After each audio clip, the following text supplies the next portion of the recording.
Hello friends, welcome to my channel The Hunting Time and you are watching The Dark Sides of Hinduism। यदि आप में सच्चाई को सुनने की हिम्मत है और उसको सहने की सुनने से ज़्यादा हिम्मत है तो आप इस चैनल को सब्सक्राइब कर सकते हैं, क्योंकि ऐसी ही वीडियोस इस चैनल पे लगातार आती रहेंगी। क्योंकि मैंने कई ऐसे डार्क साइड हिंदुइज़्म में देखे हैं जो मैं आप लोगों के सामने रखना चाहता हूँ। लेकिन इस वीडियो में मैं सिर्फ 2 सवाल आपसे पूछना चाहता हूँ, जिनका आप मुझे जवाब दें कमेंट बॉक्स में, यदि आपके पास जवाब हो तो। क्योंकि इसमें सिर्फ मैं 2 ही विषय के बारे में चर्चा करूँगा, नहीं तो वीडियो बहुत लंबी हो जाएगी। तो 2 विषय में से एक ऐसा है कि मुझे लगता है कि हिंदुइज़्म इनकम्प्लीट है। बोले तो हिंदुइज़्म संपूर्ण नहीं है, उसके देवी देवता संपूर्ण नहीं है। मैं ऐसा क्यों बोल रहा हूँ, इसकी वजह मैं आपको बताता हूँ। काफ़ी समय से मैं हॉरर स्टोरीज बहुत सुनता था।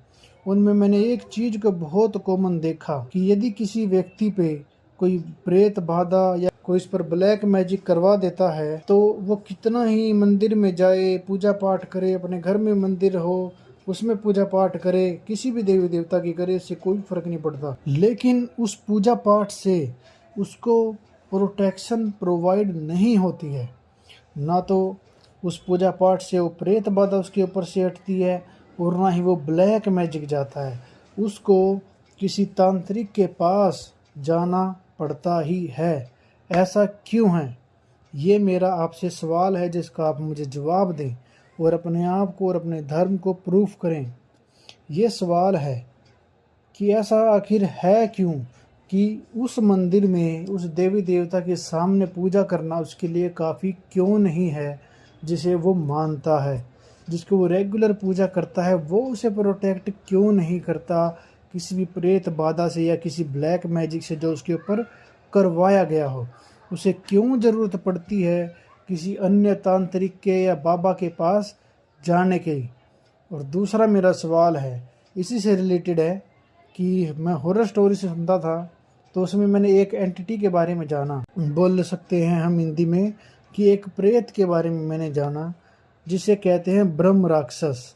ब्रह्म राक्षस बेसिकली वो होता है जिसको पुराण वेदों का ज्ञान हो, जो पंडित बनता हो लेकिन उसकी अकाल मृत्यु हो जाए तो वो ब्रह्म राक्षस बन जाता है। उसके पास काफ़ी सिद्धियां भी होती हैं जिनके पास जाके लोग अपने प्रेत बाधा को और काले जादू को हटवाते हैं।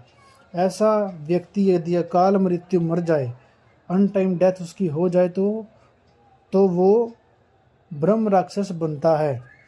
तो इसमें मेरा सवाल बेसिकली ये है कि जब उसके पास सारी सिद्धियां हैं, सारा ज्ञान है पुराण का, वेदों का, और वो सही उनको मानता भी है, तभी तो वो लोगों के ऊपर से प्रेत बाधाएं और ब्लैक मैजिक हटा पाता है ना। उसके पास इतना कुछ होने के बावजूद भी जब वो मरता है, चाहे वो ऑन टाइम डेथ क्यों ना हो, फिर भी उसके मरने के बाद उसकी आत्मा यहाँ क्यों भटकती है इतना कुछ उसको करने के बाद? क्योंकि सिद्धियां तपस्या करने के बाद ही मिलती है, ऐसे ही रोड पे चलते हुए नहीं मिलती। तो उसने मतलब कि तपस्या भी की हुई है और फिर भी उसकी आत्मा इस दुनिया में भटक रही है और दूसरों को परेशान तक करती है कभी कभी। तो ऐसा मैंने सुना है हॉरर स्टोरीज में, जो लोग रियल इंसिडेंट सुनाते हैं।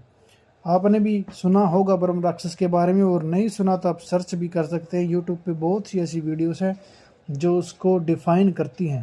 पहला सवाल मेरा यही था कि क्यों किसी इंसान को किसी तांत्रिक बाबा के पास जाने की ज़रूरत पड़ती है। जिस भी देवी देवता की वो पूजा करता है वो उसको प्रोटेक्शन प्रोवाइड क्यों नहीं करता। और दूसरा ये कि इतनी सिद्धियां करने के बाद, पूजा पाठ करने के बावजूद भी यदि उसको मोक्ष की प्राप्ति ना हो तो इतना कुछ करने का क्या फ़ायदा। बस मेरे यही 2 सवाल इस वीडियो में हैं। सवाल तो मेरे और भी कई हैं, वो आने वाली वीडियोस में मैं आपके सामने रखूँगा और भी डार्क साइड आपको दिखाऊंगा हिंदुइज़्म की। ये तो सिर्फ शुरुआत है, इससे भी बड़ी बड़ी डार्क साइड मैंने देखी हैं और ख़ुद भी एक्सपीरियंस की हैं। तो और वीडियोस में वो जानने के लिए मेरे चैनल को सब्सक्राइब कर ले और इन 2 सवालों का कमेंट बॉक्स में ज़रूर जवाब दें। मिलते हैं अगली वीडियो में।